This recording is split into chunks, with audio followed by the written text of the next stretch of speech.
Hello दोस्तों।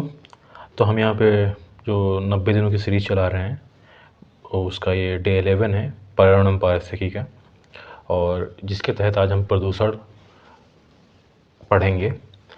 जी इस जो ये जो मेरी घटना चक्र है इसका पीडीएफ मैंने टेलीग्राम चैनल पे डाल दिया है, जिसका लिंक मेरे डिस्क्रिप्शन बॉक्स में और कमेंट बॉक्स में मैंने पिन कर दिया है। वहाँ से आप इसको ले लीजिएगा। जो और जाकर मेरे टेलीग्राम चैनल पे फाइल वाले सेक्शन में जाइएगा, वहाँ पे आपको इसकी पीडीएफ मिल जाएगी पर्यावरण पारिस्थितिकी पूर्वावलोकन के नाम से, इन्वायरमेंट एंड इकोलॉजी पूर्वावलोकन के नाम से, ठीक है।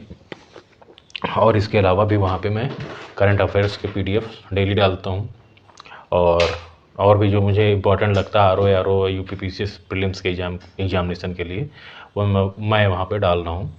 अगर आपको उसके साथ जुड़ना है तो मेरे टेलीग्राम चैनल पे जुड़ जाइए, ठीक है। जैसा कि मैंने पहले बताया, इसका लिंक जो है डिस्क्रिप्शन बॉक्स में और कमेंट बॉक्स में मैंने पिन कर दिया है, वहाँ से आप ले सकते हैं। चलिए फिर आज हम इसको देरी न करते हुए शुरू करते हैं डे 11 का, और जिसमें कि हम प्रदूषण पढ़ेंगे, जिसको हम 2 दिनों में कवर करेंगे, डे 11 और डे 12 में प्रदूषण, ठीक है। चलिए शुरू करते हैं। तो आप लोग जैसा कि देख रहे होंगे, प्रदूषण 189 पेज से 227 पेज तक है। इसके बाद सिर्फ हम लोगों के जल संरक्षण बचेगा और विविध के जो हैं 10-20 पेज वो बचेंगे। तो हम लोग प्रदूषण 2 दिन में ख़त्म करेंगे, 1 दिन में जल संरक्षण ख़त्म हो जाएगा और विविध 2 दिन में ये ख़त्म हो जाएगा। 2-2 4 और 1 5 दिन लगेगा इसको ख़त्म होने में, मतलब 15-16 दिन में ख़त्म हो जाएगा। तो प्रदूषण जहाँ की हम देख रहे हैं करीब 11 और 27 करीब 38 पेज हैं, तो ये 2 दिन में हम लोग कवर कर लेंगे इसको, ठीक है। तो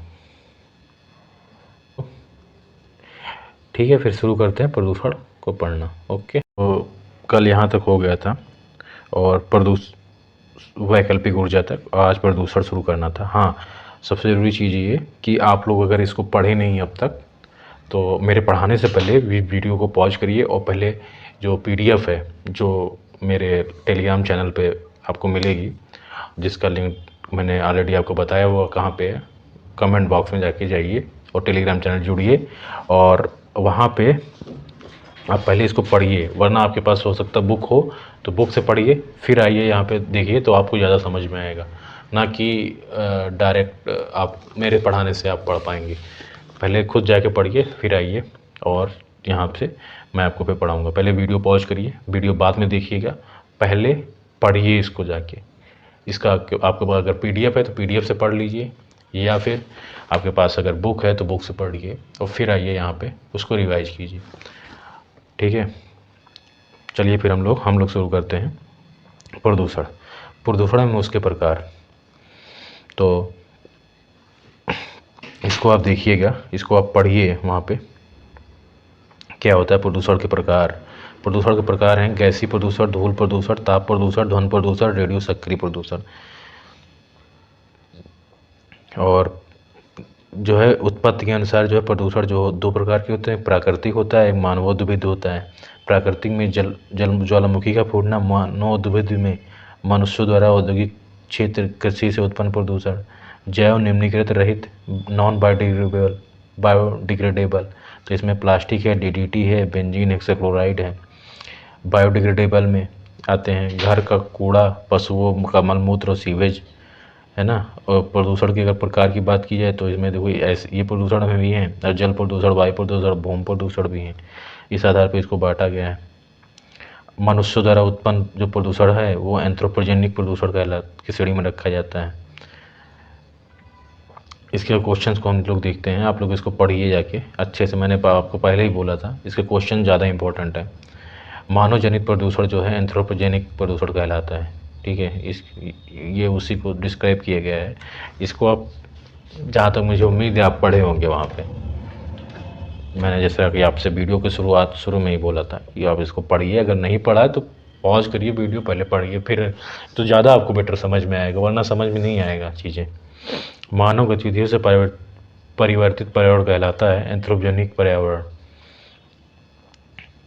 जैव विघटित जो प्रदूषण है वो वाहित मल कहलाता है। जैव विघटित प्रदूषक वाहित मल कहलाता है। ऐसे प्रदूषक जो सूक्ष्म जीव जैसे जीवाणु आदि के द्वारा समय के साथ प्रकृति में सरल और हीन रहित तत्वों में विघटित हो जाते हैं, जैव विघटित प्रदूषण कहलाते हैं। ठीक है, निम्न में कौन जैव अपघटनीय प्रदूषक है? तो इसमें सीवेज है जैव अपघटनीय प्रदूषण, जिनका सूक्ष्म जीवधारियों द्वारा पूर्ण विघटन किया जा सके, जैव अपघटनीय प्रदूषण कहलाते हैं।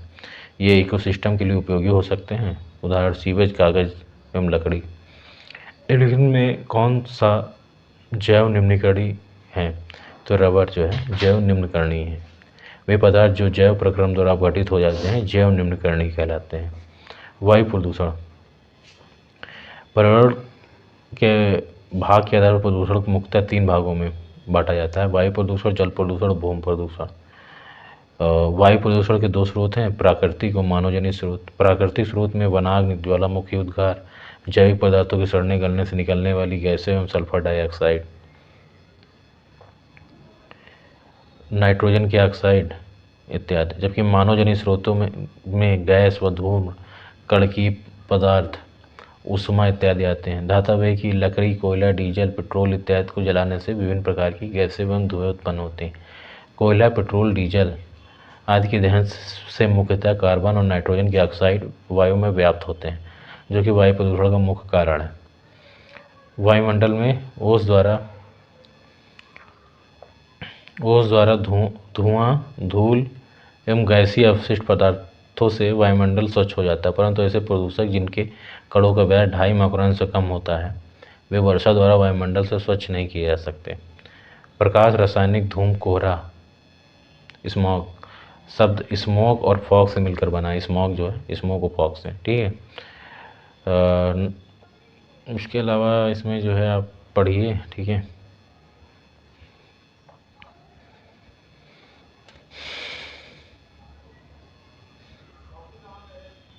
ये बहुत बड़ा है यार, इसको आप पढ़ के जाइए सही से। इसके जो क्वेश्चन आए मैं उसको करवाता हूँ। कोयला, पेट्रोल, डीजल इत्यादि दहन मूल स्रोत है, तो इसमें वायु प्रदूषण का जो है ये मूल स्रोत है। कोयला, पेट्रोल, डीजल आदि के दहन से मुक्त कार्बन और नाइट्रोजन के ऑक्साइड वायु में व्याप्त होते हैं, जो कि वायु प्रदूषण का मुख्य कारण है। जब मानवीय प्राकृतिक कारणों से वायुमंडल में उपस्थित गैसों के निश्चित अनुपात में अवांछनीय परिवर्तन हो जाता है तो उसे वायु प्रदूषण कहते हैं। प्रकाश, रासायनिक धूम्र, कोहरे के बनने के समय निम्न में कौन सा एक उत्पन्न होता है? तो नाइट्रोजन का ऑक्साइड उत्पन्न होता है, नाइट्रोजन ऑक्साइड। प्रकाश, रासायनिक धूम्र, कोहरा शब्द स्मोक और फॉग से मिलकर बना होता है। प्रकाश, रासायनिक धूम्र, कोहरा वायु प्रदूषण की एक अवस्था है। गाड़ियों और औद्योगिक कारखानों से निकले धुएं में उपस्थित नाइट्रोजन ऑक्साइड और नाइट्रोजन डाइऑक्साइड गैस सूर्य के प्रकाश में हाइड्रोकार्बन के साथ क्रिया करके कई सारे द्वितीय प्रदूषक को जन्म देते हैं, जैसे ओजोन, फॉर्मेल्डिहाइड, फैन आदि। इन्हें द्वितीय प्रदूषक से प्रकाश, रासायनिक धूम्र, कोहरा उत्पन्न होता है। प्रकाश, रासायनिक धूम्र का बनना किनके बीच अपक्रिया का परिणाम होता है? तो NO2, O3 पेरॉक्सीएटल नाइट्रेट के बीच सूर्य के प्रकाश की उपस्थिति में, ठीक है। धुओं में आग को प्रभावित करने वाला शक्तिशाली उत्तेजक होता है, तो ये पेरॉक्सीटाइल नाइट्राइट जो है होता है। पेरॉक्सीटाइल नाइट्रेट प्रकार रासायनिक धुएं, फोटोकेमिकल स्मॉग में उपस्थित एक द्वितीय प्रदूषक जो आंखों में जलन तथा उत्तेजना पैदा करता है। यह आंखों को प्रभावित करने वाला एक शक्तिशाली उत्तेजक होता है। सामान्य स्थितियों में वातावरण में प्रदूषण उत्पन्न करने वाली गैस है तो ये कार्बन मोनोऑक्साइड है। निम्नलिखित में कौन द्वितीय प्रदूषक नहीं है? तो इसमें सल्फर डाइऑक्साइड द्वितीय प्रदूषक नहीं है। कार्बन मोनोऑक्साइड जो है जो गाड़ियों से निकलने वाले धुएं से सबसे अधिक मात्रा में निकलता है।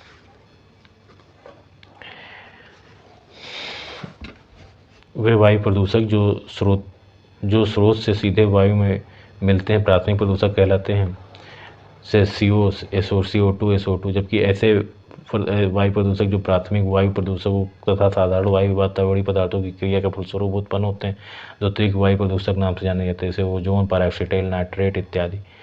पैन ओजोन तथा स्मॉग द्वितीय प्रदूषक हैं, जबकि सल्फर के ऑक्साइड, नाइट्रोजन के ऑक्साइड, कार्बन मोनोऑक्साइड आदि प्राथमिक प्रदूषक हैं। निम्नलिखित में से कौन द्वितीय प्रदूषक है? तो स्मॉग जो है द्वितीय प्रदूषक है। अधूरे प्रज्वलन के कारण मोटर एवं सिगरेट से निकलने वाली रंगीन गैस है, कार्बन मोनोऑक्साइड है। सी ऑप्शन सही हो जाएगा इसका। मोटर कार तथा सिगरेट के अधूरे प्रज्वलन के कारण निकलने वाली रंगहीन गैस कार्बन मोनोऑक्साइड है। यह रक्त के हीमोग्लोबिन में के साथ क्रिया करके एक स्थायी यौगिक बना लेता है, जिससे हीमोग्लोबिन ऑक्सीजन ऊतकों तक नहीं पहुंच पाता। यह मानव स्वास्थ्य के लिए अत्यंत हानिकारक गैस है। मोटर वाहनों से निकलने वाली निम्न में कौन सी मुख्य प्रदूषक गैस है? तो ये कार्बन मोनोऑक्साइड है।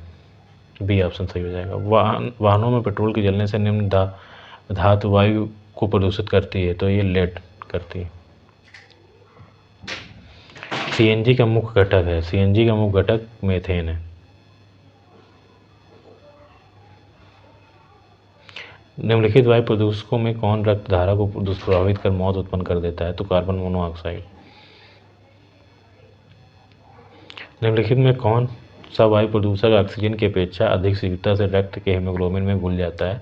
तो कार्बन मोनोऑक्साइड। 250 से 300 गुना अधिक तेजी से संयुक्त होता है ऑक्सीजन की तुलना में ये ब्लड के साथ।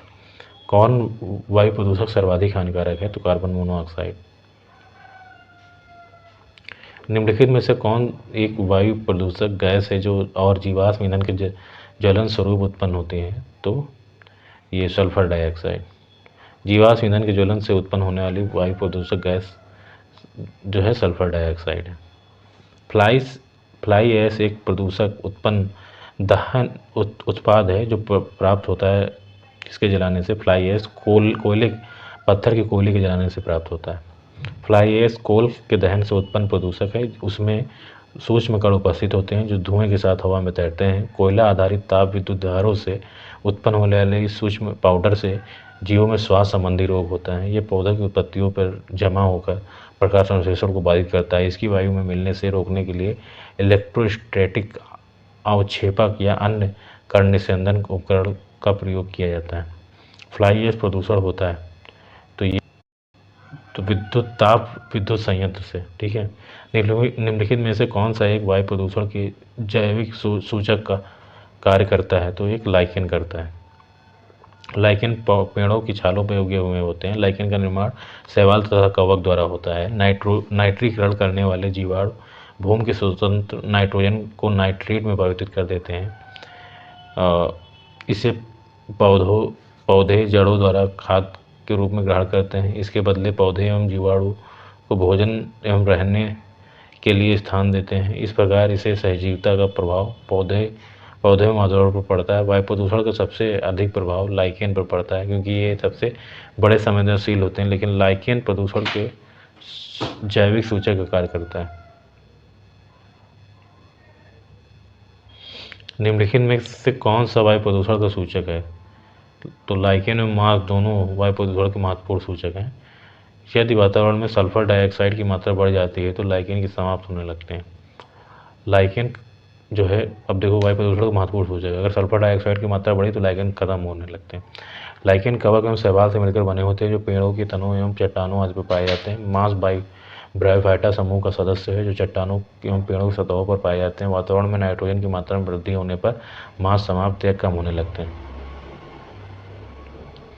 इसमें सी सही माना था इसको। ठीक है। निम्नलिखित में से कौन सा वायु प्रदूषण जैविक सूचक का प्रसिद्ध उदाहरण है?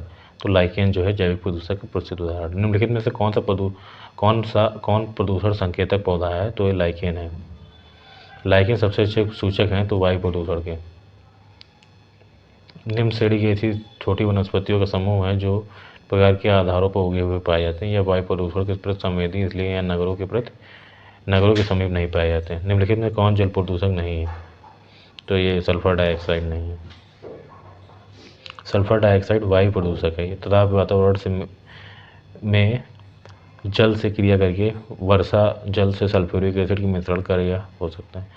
भारत का सर्वाधिक प्रदूषित नगर अंकलेश्वर है।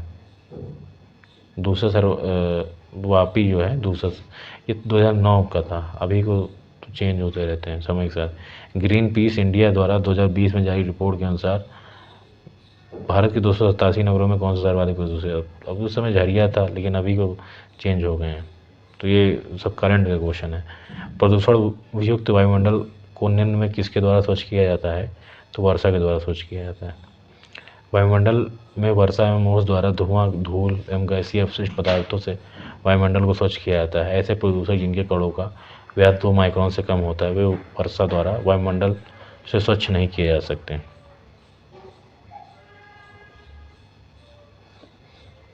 वायु प्रदूषण नियंत्रण हेतु 2018 में वायु प्रणाली VAYU का शुभारंभ किस नगर राज्य में किया गया? तो ये दिल्ली में किया गया था।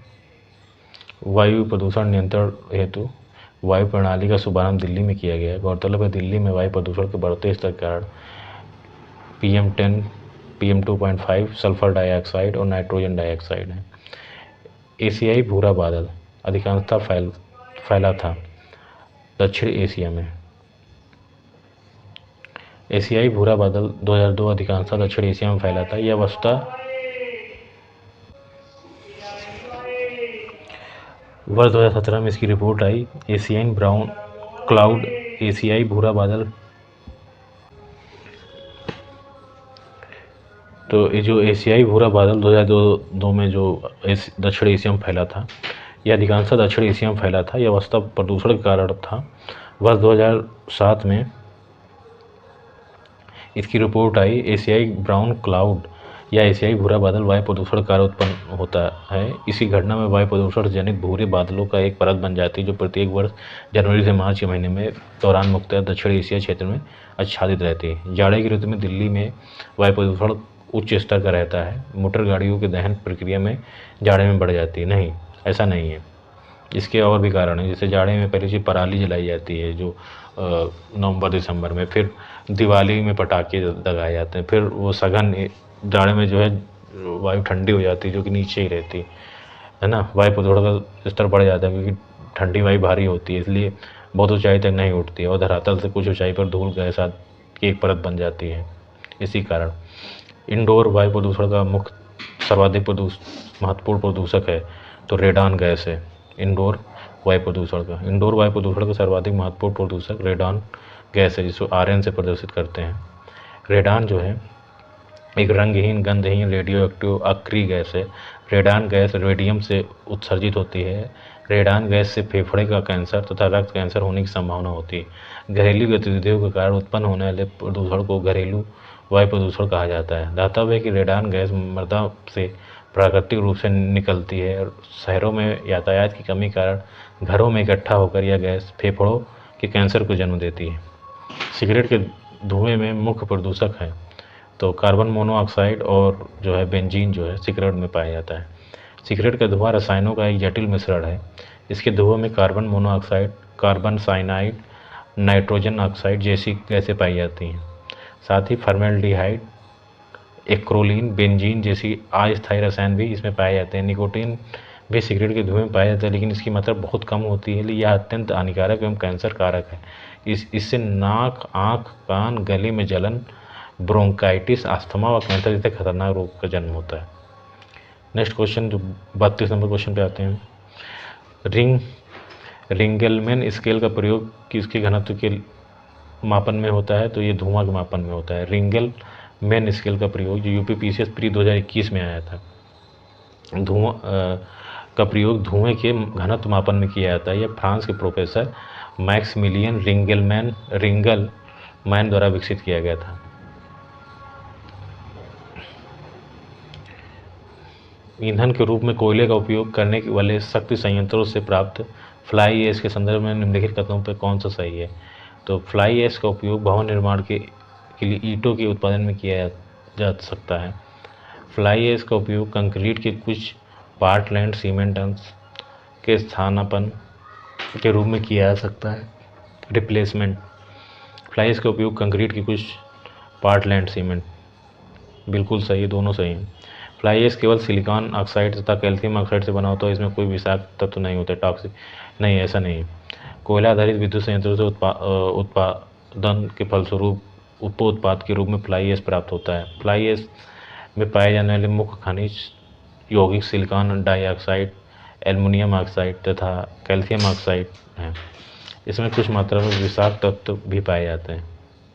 अतः कथन 3 असत्य हैं। फ्लाई ऐश का उपयोग ईंटों के उत्पादन में तथा कंक्रीट उत्पादन में पार्लैंड सीमेंट स्थानापन्न के रूप में किया जा सकता है। फ्लाई ऐश सूक्ष्म पाउडर होता है या वायु के साथ दूर तक यात्रा करता है। इसमें सीसा, आर्सेनिक, कापर जैसी जहरीली भारी धातुएं के कण होते हैं। निम्नलिखित में से कौन सा कारण बेंजीन प्रदूषण उत्पन्न करते हैं? तंबाकू धुआं। तो इसमें सबसे पहले हम देखते हैं तो तंबाकू पहला, दूसरा स्वचालित वाहन द्वारा निष्कासित पदार्थ ये भी उत्पन्न करता है, और फिर तुम्हारा लकड़ी का जलना, ये भी 3। तो पहला, दूसरा, तीसरा। रोगन तथा लकड़ी के फर्नीचर के उपयोग, पॉलीयूरेथेन के निर्मित उत्पादों का उपयोग, ये दोनों गलत हैं। तो बेंजीन जिसका रासायनिक सूत्र C6H6 होता है या कार्बनिक यौगिक है। स्वचालित वाहनों से उत्पन्न होने वाला उत्सर्जन, गैरेज से संग्रहित पेट्रोल तेल, तंबाकू का धुआं, लकड़ी, कोयला, लकड़ी गैस, मिट्टी का तेल तथा तरल पेट्रोलियम गैस आदि बेंजीन प्रदूषण उत्पन्न करते हैं। कौन सा वायु प्रदूषण की रोकथाम की एक यंत्रीय विधि नहीं है? तो साइक्लोन डिवाइडर ये यंत्रीय विधि नहीं है। साइक्लोन डिवाइडर वायु प्रदूषण की रोकथाम की यंत्रीय विधि है। तो साइक्लोन डिवाइडर वायु प्रदूषण की रोकथाम की यंत्रीय विधि नहीं है। यह गैसीय एवं कणकीय पदार्थों द्वारा होने वाले प्रदूषण को रोकने के लिए कई प्रकार के यंत्रों का प्रयोग किया जाता है। कारखानों की चिमनियों से निस्सरण धुएं तथा कालिख के साथ मिश्रित कणकीय पदार्थ को अलग करने के लिए प्रयोग किए जाने वाला विशिष्ट फिल्टर को बैग फिल्टर कहते हैं। बैग फिल्टर 50 माइक्रोमीटर से कम होने वाले कणकीय पदार्थों को पृथक करने के लिए बैग फिल्टर का प्रयोग किया जाता है, जबकि 50 माइक्रोमीटर से बड़े आकार वाले कणकीय पदार्थों को फिल्टर करने हेतु साइक्लोन सेपरेटर या साइक्लोन कलेक्टर तथा वेव स्क्रबर नामक उपकरण का उपयोग किया जाता है। हमारे देश के शहरों में वायु गुणवत्ता सूचकांक का परिकलन करने में साधारणतः निम्नलिखित वायुमंडलीय गैसों में से किनको विचार में लिया जाता है? तो carbon monoxide, nitrogen dioxide, sulphur dioxide. 2, 3, 4। ठीक है, बी ऑप्शन इससे सही हो जाएगा, न कि कार्बन डाइऑक्साइड और मीथेन, इसका नहीं लिया जाता। नेक्स्ट क्वेश्चन पे हम लोग आते हैं। स्वच्छ वायु कार्यक्रम केंद्र सरकार द्वारा किस वर्ष प्रारंभ किया गया? 2019 में प्रारंभ किया गया। केंद्रीय पर्यावरण एवं वन मंत्रालय द्वारा राष्ट्रीय स्वच्छ वायु कार्यक्रम द्वारा लॉन्च किया गया, जिसका उद्देश्य व्यापक रूप से वायु प्रदूषण की समस्या से निपटना। इसका लक्ष्य वर्ष 2017 की तुलना में 2024 तक PM10 तथा 2.5 की सांद्रताओं में 20 से 30% तक की कटौती करना है। मेट्रोपॉलिटन शहरों में निम्नलिखित कौन सा मुख्य वायु प्रदूषक है? तो इसमें लगभग O3, SO, carbon monoxide, sulphur dioxide भी होता है, कार्बन डाइऑक्साइड, नाइट्रोजन के ऑक्साइड भी होते हैं। तो इसमें दोनों सही होंगे, सभी विकल्प जो हैं सही हैं, जिसको MPPCS ने बाहर कर दिया था अपने मूल्यांकन से। अल्पजीवी जलवायु प्रदूषकों को न्यूनीकृत करने हेतु जलवायु एवं स्वच्छ वायु गठबंधन G20 समूह देशों की एक अनोखी पहल है।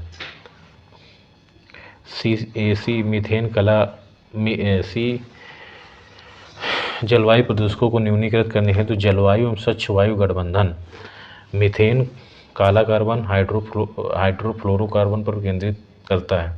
तो इसमें सिर्फ केवल 2 सही है। जलवायु एवं स्वच्छ वायु गठबंधन climate and clean air coalition विभिन्न देशों, नागरिक समाजों व निजी क्षेत्रों के वैश्विक प्रयास हैं। यह अल्पजीवी वायु प्रदूषकों को न्यूनीकृत कर वायु की गुणवत्ता को बेहतर बनाने हेतु प्रतिबद्ध है। यह 53 देशों के विभिन्न संस्थानों द्वारा निर्मित एक गठबंधन है। CCAC मीथेन, काला कार्बन, हाइड्रोफ्लोरोकार्बन पर मुख्यतः केंद्रित करता है। यह गठबंधन अल्पजीवी जलवायु प्रदूषकों के प्रभावों के बारे में जागरूकता फैलाने के साथ साथ उनकी उपशमन रणनीति तथा क्षेत्रीय एवं राष्ट्रीय स्तर पर नई कार्रवाई को बढ़ावा देने के कार्य को भी करता है। इसके साथ ही इस गठबंधन के सहयोगी देश इस तथ्य को भी मान्यता देते हैं कि अल्पजीवी जलवायु प्रदूषकों का न्यूनीकरण कार्बन डाइऑक्साइड के न्यूनीकरण के वैश्विक प्रयासों में पूरक एवं अनुपूरक का कार्य करने में सक्षम है। वाहनों में उत्सर्जित कार्बन मोनोऑक्साइड को कार्बन डाइऑक्साइड में परिवर्तित करने वाले उत्प्रेरक परिवर्तन को सिरेमिक डिस्क किससे स्तरित होती है? तो पैलेडियम से स्तरित होती है। वाहनों से उत्सर्जित नाइट्रोजन के ऑक्साइड, कार्बन डाइऑक्साइड, HCS की गैर हानिप्रद यौगिकों में परिवर्तित करने के लिए उत्प्रेरक की परिवर्तक नामक उपकरण का प्रयोग किया जाता है। इसके एक उत्प्रेरक पर से उत्सर्जित गैस को प्रवाहित किया जाता है और इसमें उपस्थित गैसीय मिश्रण carbon monoxide, carbon dioxide, nitrogen oxide, carbon dioxide में जल परिवर्तित होता है। ठीक है, फिर नेक्स्ट चैप्टर आते हैं अम्ल वर्षा। सामान्यतः ऐसी वर्षा जिसका pH मान 5 से कम हो उसे अम्ल वर्षा कहते हैं। ठीक है, मेनली।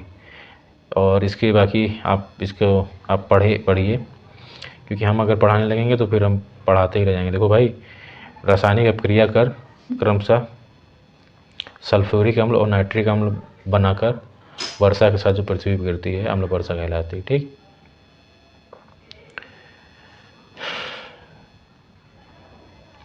और अम्ल वर्षा के दुष्प्रभाव, अब ये आप देखिए, यहाँ पे हमने जैसा आपको पहले ही बोला था कि आप पॉज करिए और इसको पढ़ के आइए। चलिए हम लोग इसके क्वेश्चन को देते हैं। अम्ल वर्षा के जितने भी क्वेश्चंस आए हुए हैं उसमें जो एक्सप्लेनेशन होगा मैं आपको बता दूंगा। ठीक है, बाकी ऊपर जो एक्सप्लेनेशन दिया हुआ है वो आप पढ़ के आइए, वरना मैं सब कुछ नहीं पढ़ा सकता हूँ, क्योंकि मैं PDF ऑलरेडी आपको दे चुका हूँ वहाँ पे टेलीग्राम चैनल पे। चलिए फिर शुरू करते हैं यहाँ पे इसके क्वेश्चंस को। अम्ल वर्षा निम्नांकित वायु प्रदूषण के कारण होती है। तो ये नाइट्रोजन ऑक्साइड एवं सल्फर डाइऑक्साइड के द्वारा होती है। जब वर्षा जलों में अम्लों की मात्रा बढ़ जाती है,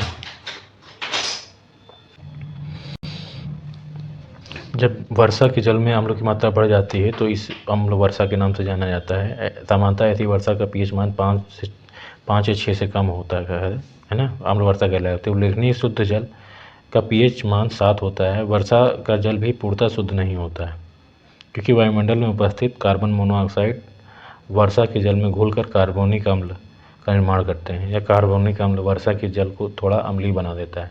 वातावरणीय प्रदूषण, औद्योगिक निस्त्रों, प्राकृतिक में होने वाली विभिन्न क्रियाओं के फलस्वरूप उत्पन्न सल्फर डाइऑक्साइड तथा नाइट्रोजन ऑक्साइड गैसें वायुमंडल में पहुंचकर ऑक्सीजन और बादल के जल के साथ रासायनिक अपक्रिया कर क्रमशः सल्फ्यूरिक अम्ल, नाइट्रिक अम्ल बनाकर वर्षा के साथ पृथ्वी पर गिरती हैं।